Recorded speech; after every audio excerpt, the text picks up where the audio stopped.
Bienvenidos a este programa de la Iglesia Vida Plena Internacional. Hoy tenemos un tema que va a estar buenísimo para ustedes. Vamos a hablar acerca de la Pascua.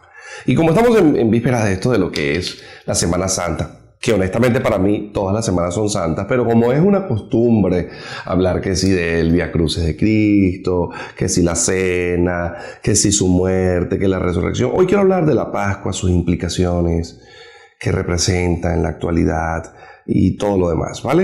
Entonces quiero comenzar contando de una manera práctica, didáctica, lo que es la Pascua. El pueblo de Israel estaba cautivo en Egipto.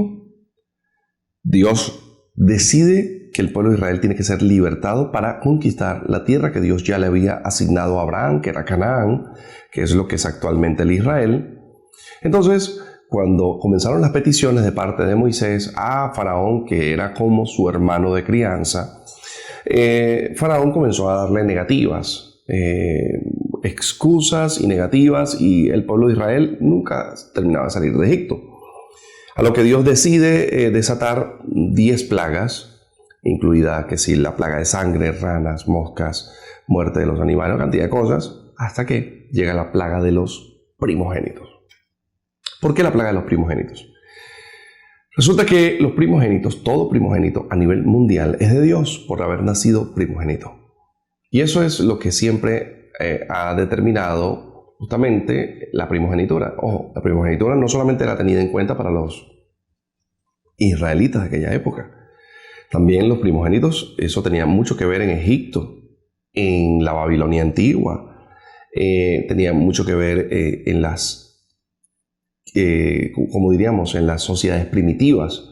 La primogenitura siempre es más todavía, inclusive aquí hay ciertos lugares donde la primogenitura tiene validez, aquí mismo en Venezuela, hablando de indígenas. Ojo esto, resulta que en cierto punto se manifiesta la plaga que viene sobre los primogénitos. ¿Cómo iba a aplicar esa plaga? Dios iba a pasar por la casa de cada persona en Egipto, donde todo primogénito que hubiese allí, tanto adulto como niño, tanto de animales o bestias, cualquier primogénito que estuviese en la casa iba a ser reclamado por un espíritu o por un ángel cosechador. Llaman ángel de muerte, pero es un ángel cosechador. Iba a tomar lo que era de él. Pero Dios le dice a Moisés, para que no haya muerte en el pueblo de Israel, miren lo que vamos a hacer. Tú vas a agarrar y vas a decirle a los israelitas que tomen un cordero de un año, que lo sacrifiquen y pongan sangre en el dintel y en la puerta. Y ese cordero se lo van a comer en familia. Al cordero no le pueden quebrar huesos. ¿Okay? El cordero tiene que estar completo. Se lo van a comer con hierbas amargas, pero no puede quedar nada del cordero para el siguiente día. Es decir, si les sobra comida, llamen al vecino y coman con el vecino de manera que no quede nada. Y lo que sobre, por ejemplo, la cabeza, los intestinos y todo eso, lo queman al fuego para que nada quede del cordero. Inmediatamente en la Pascua, ese mismo día que se celebraba la Pascua, se comenzaba a celebrar la fiesta de los panes sin levadura. Es decir, que al mismo tiempo que tenías cordero asado en fuego, al mismo tiempo tenías pan sin levadura. Eran 7 días de panes sin levadura que tenían que comer los israelitas. No podían tener levadura de ningún tipo guardada dentro de la casa, y toda la levadura tenía que ser desechada y solo tenía que haber pan sin levadura. ¿Qué significaban estas dos cosas? El cordero representa a Jesús en la cruz. Quiero traer a colación un evento poderoso. Cuando Jesús estaba en la cruz, había una costumbre romana para acelerar el proceso de muerte en los que estaban crucificados. Los romanos tomaban un mazo grande, fuerte, y le partían las piernas al que estaba crucificado. ¿Para qué? Para acelerar el proceso de muerte. Cuando a Jesús le van a partir las piernas, antes de partirla, como ven que Jesús no se mueve, el soldado romano, antes de partirle las piernas, lo apuñala con una espada en el costado y dice que brotó agua y sangre. Se cumple proféticamente en Jesús que el Cordero Pascual que se celebra en Egipto que inicia su celebración en Egipto y que fue perpetuo en Israel, coincide que no se le quebraba hueso, así como a Cristo en la cruz no se le quebraron los huesos. Las hierbas amargas del Cordero representan el sufrimiento de Jesús en la cruz. El que no quedara nada del Cordero para el siguiente día, para comérselo, representa que Cristo, el mismo día que lo crucifican, el mismo día muere. Es decir, Jesús no quedó para el siguiente día en la cruz y era sábado en la mañana y estaba Cristo en la cruz. Ay, no, señor. Cristo lo crucifican el viernes y el mismo viernes a las 3 de la tarde aproximadamente, Cristo muere, que es la hora cuando se rasga el velo del templo, cuando tiembla, el cielo se oscurece, que hay como un terremoto, que se abren algunas tumbas. Ese mismo día, Jesús, que fue viernes, ese mismo día Jesús muere. Yo quiero que usted ahora preste atención a lo que le voy a decir. Al ser Jesús el Cordero Pascual, o al representar la Pascua, representar a Jesús, el día que Jesús está sentado con sus discípulos y están administrando la Pascua, ocurre algo impresionante y que quiero traerlo aquí a colación para que usted vaya aprendiendo lo que quiero enseñarle. El Cordero estaba representando la muerte de Cristo y Jesús lo representa justamente en la copa que representa la sangre derramada. Y el pan de la fiesta de los panes sin levadura que se celebraba simultáneo a la Pascua está representado en el pan que Cristo parte por los discípulos, que representa los panes sin levadura. La pregunta que usted quizás se está haciendo es, entonces, apóstol, ¿qué significa la levadura? Levadura es todo aquello que es nocivo o que infla la vida de una persona. Estamos hablando, por ejemplo, de la malicia, de el odio, de cualquier tipo de pecado. Voy a leer para ustedes, antes de que finalice este segmento, cómo Jesús celebra la Pascua y qué similitudes hay con la Pascua anterior referente a la Pascua que Jesús está practicando. Mateo, capítulo 26, versículo 17, dice así. El primer día de la fiesta de los panes sin levadura. ¿Por qué el primer día de la fiesta de los panes sin levadura? Porque el primer día de la fiesta de los panes sin levadura era también el día de la Pascua. ¿Ven? Vinieron los discípulos a Jesús diciéndole, ¿quieres que aderecemos para ti para comer la Pascua? Ojo, el día que iniciaba la fiesta de los panes sin levadura, ese día se celebraba la Pascua. Y él dijo, vayan a la ciudad a cierto hombre y díganle, el maestro dice, mi tiempo está cerca. En tu casa voy a hacer la Pascua con mis discípulos. Y los discípulos hicieron como Jesús les mandó y aderezó la Pascua. Y como fue la tarde del día, se sentó a la mesa con los 12. ¿Qué iba a celebrar Jesús ese día? Pascua y panes sin levadura. En el siguiente segmento vamos a empezar a juntar el pasado con el presente y a entender sus implicaciones. No te lo pierdas.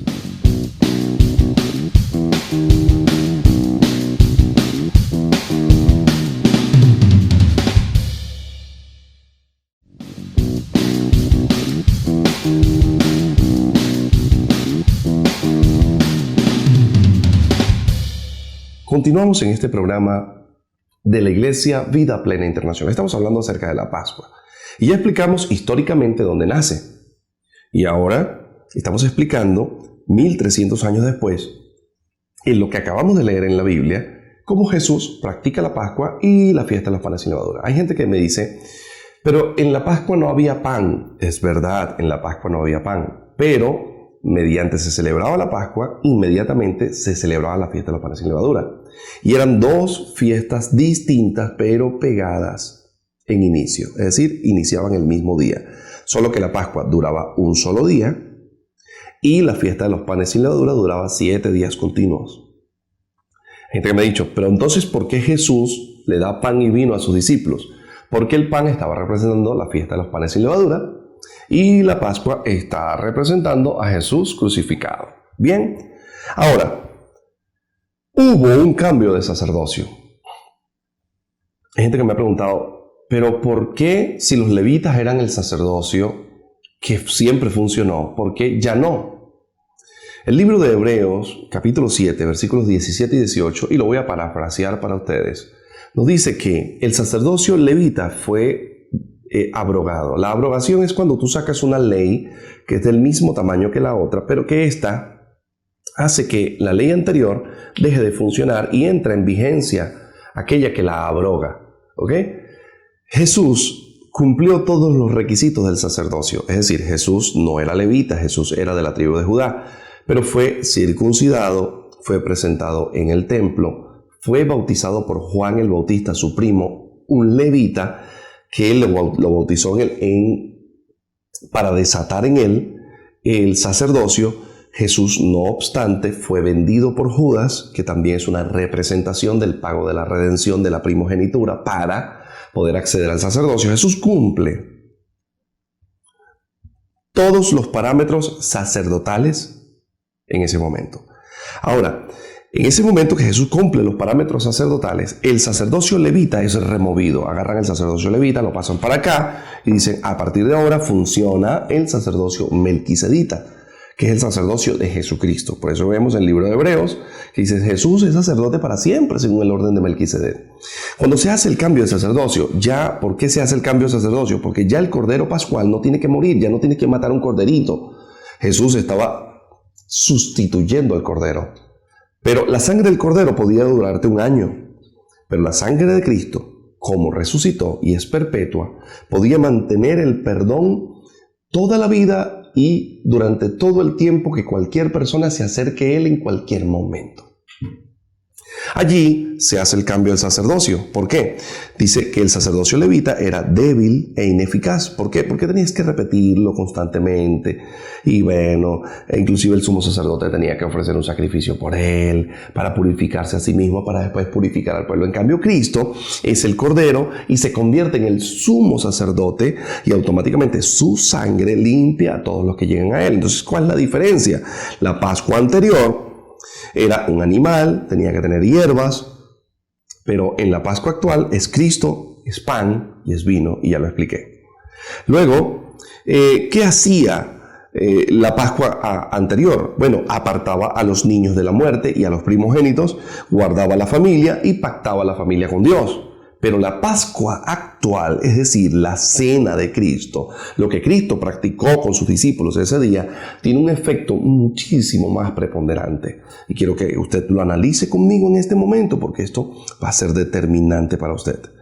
Lo que hace ahora la Pascua es muy distinto, aunque tiene relación con lo que hacía la Pascua antiguamente, es distinto en otras aplicaciones.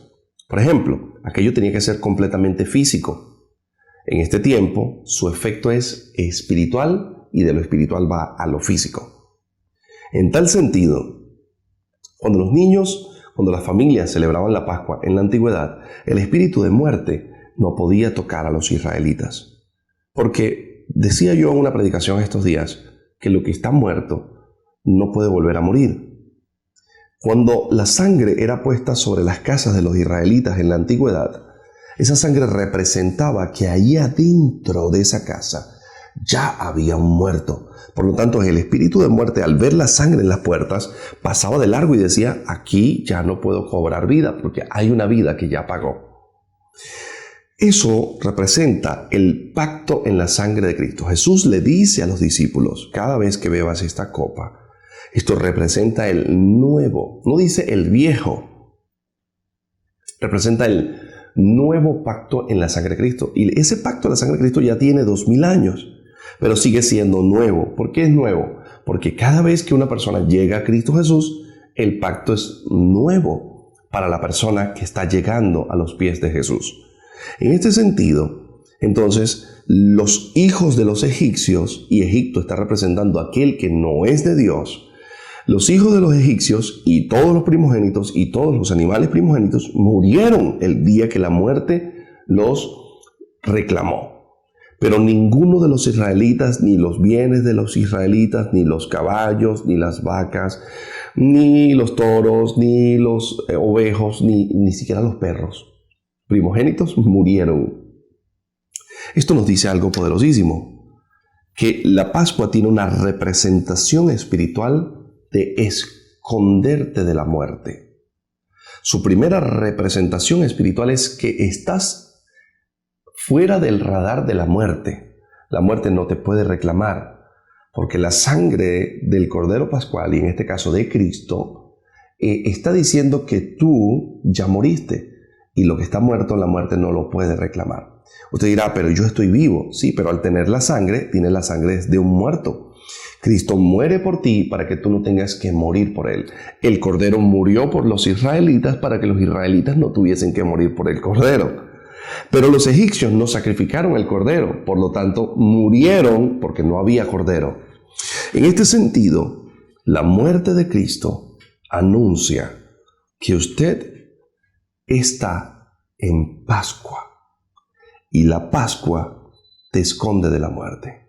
El apóstol Pablo, en una ocasión, hace una pregunta para todos aquellos que estamos en Cristo. Y Pablo dice, ¿dónde está muerte? Tu ponzoña, tu aguijón, tu picadura, tu golpe. ¿Dónde está? ¿Dónde está sepulcro o tumba, la victoria que tenía sobre la gente? Porque ahora mi Cristo, dice Pablo, murió, puso su sangre sobre mí y resucitó. Lo que significa que ya yo estoy muerto, pero que como Cristo resucitó, yo también voy a resucitar. En el siguiente segmento voy a hablar acerca de lo que hace ahora la Pascua en mi vida. Y esto se va a poner bueno, no te lo pierdas.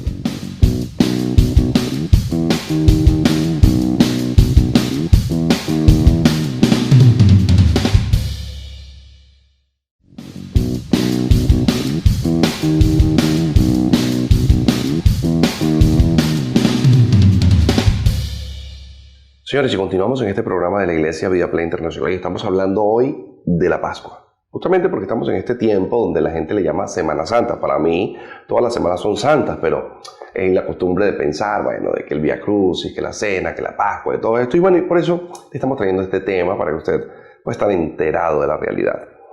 Decía yo en el segmento anterior que quería hablarles acerca de lo que hace ahora la Pascua, porque la cena, Jesús cuando hace la cena con sus discípulos estaba celebrando la Pascua.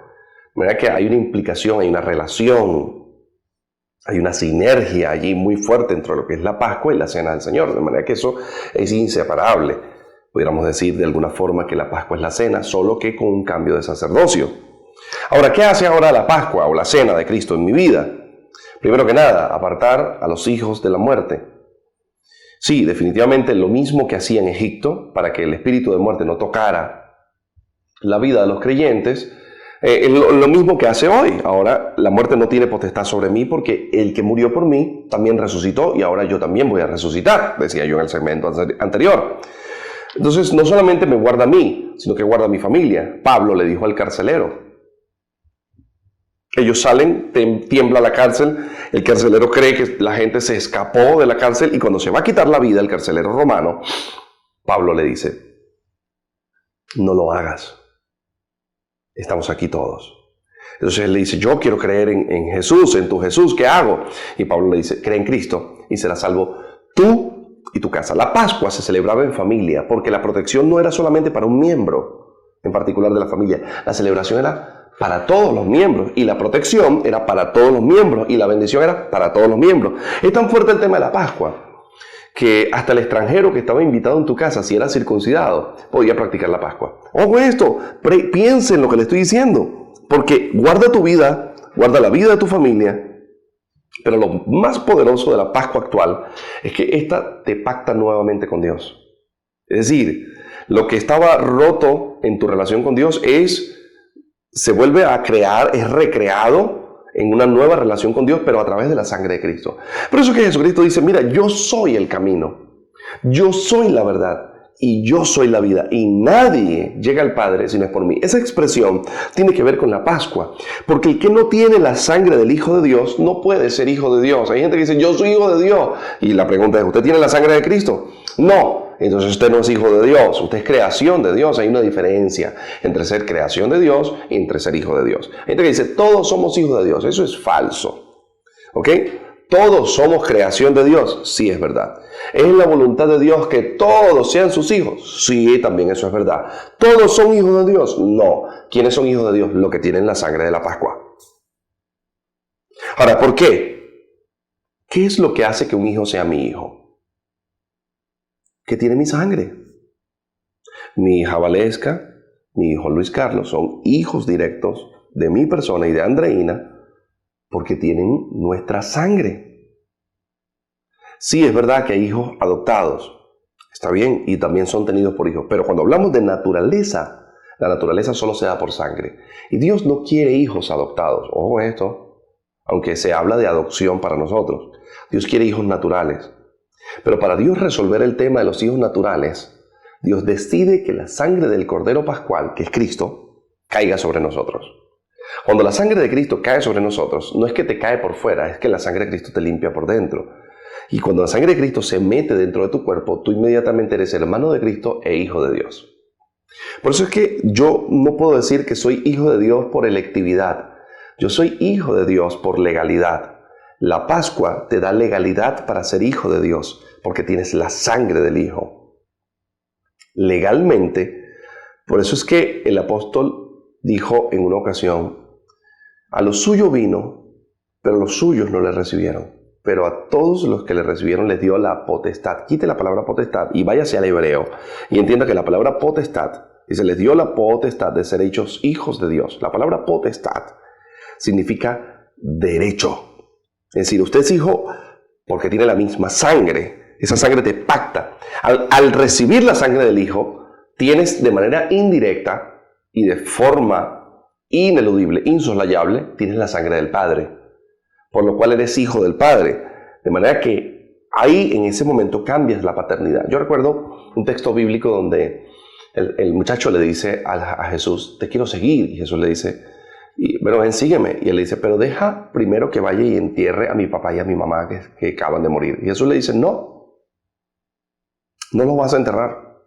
Si quieres me sigues. Deja que los muertos entierren a sus muertos. Hay gente que lee eso y dice, wow, es muy duro. Jesús fue muy duro. Jesús estaba hablando algo profético. Si ese muchacho seguía a Jesús, ya no era hijo de estos señores. Ahora era hijo de Dios. Y Dios se iba a encargar de sus padres. Y esto es interesante porque toda persona que llega a Jesús tiene un cambio de paternidad. Y los cambios de paternidad rompen paradigmas viejos. Rompen patrones viejos. Rompen inclusive estructuras ancladas legales que te hacen, por ejemplo, si mi papá era drogadicto, yo también soy drogadicto. Si mi mamá era prostituta, yo también soy prostituta. Si mi papá era loco y demente, yo también voy a terminar loco y demente. Si mi papá fue delincuente, yo también voy. Si mi papá le fue infiel a mi mamá, seguramente yo. Entonces vemos que muchas de estas cosas se repiten sobre los hijos. ¿Pero por qué? Porque no han entendido el poder de la sangre. El poder de la sangre, señora, hace que los errores suyos no pasen a sus hijos. El poder de la sangre de Jesús hace que los errores de su esposo no vayan a sus hijos. Entonces hay un cambio de paternidad. Lo que nuevamente hace la Pascua en este tiempo es que te cambia la ciudadanía. ¿Por qué? Porque Dios es el Padre. La palabra Padre tiene que ver con dueño de patria. De por sí, patria tiene que ver con pater. De ahí viene la palabra patria. Patria es aquel que es dueño de una zona o una región, de un gentilicio. Por eso que se habla en la Biblia de los patriarcas, que eran los dueños de toda esa familia. Y sabe, cuando usted es hijo de Dios, usted es hijo del patriarca principal, del pater. Y cuando usted es hijo del pater, usted le cambian la patria. Ojo con esto y voy finalizando. Cuando recibes la sangre de la Pascua, tienes un cambio de ADN. Y en el cambio de ADN viene un cambio de conducta. La gente dice, pero ¿por qué tú eras distinto cuando no eras cristiano? Y ahora que eres cristiano, eres distinto. ¿Por qué cambiaste? Bueno, es inevitable tener la sangre del Padre y no comportarse como el Padre. Finalmente, la Pascua tiene un poder especial. La Pascua, en la cena del Señor actualmente, te hace morir. Y usted dirá, pero es que yo estoy vivo. Vivo para Dios, pero muerto para el mundo. Muerto para Satanás, muerto para sus demonios o ángeles caídos. Muertos al pecado, muertos a la acusación, muertos a tu pasado. Estás muerto a cualquier hecho imputable sobre ti. Estás muerto. Nadie te puede culpar, nadie te puede señalar, nadie te puede juzgar, porque la Pascua, que es Cristo, está sobre ti, diciendo, en esta casa no puedes entrar porque hay sangre en la puerta. Tú eres la casa de Egipto, la casa que estaba ya llena de sangre, donde el espíritu de muerte no puede entrar, ese eres tú. Y Jesús está tocando tu puerta y te dice, abre, porque quiero entrar y cenar contigo. Eso que quiere hacer Jesús dentro de ti es Pascua. Y Él quiere meterse dentro de ti para que nadie más pueda tomar tu vida. Finalmente, eres legal delante de Dios, porque tienes su misma sangre. Y llegado al final de este programa, quiero recordarte que puedes seguirnos en nuestras redes sociales, en todas nuestras redes sociales, en Instagram, y puedes ingresar a nuestra página web, que está buenísima, la hemos diseñado para ti. Pero además de todo esto, si quieres asistir a nuestra iglesia, a nuestra congregación, ahí las puertas están abiertas para ti, para que recibas una palabra de gloria y de poder. Dios te bendiga grandemente y poderosamente en este tiempo. Nos vemos.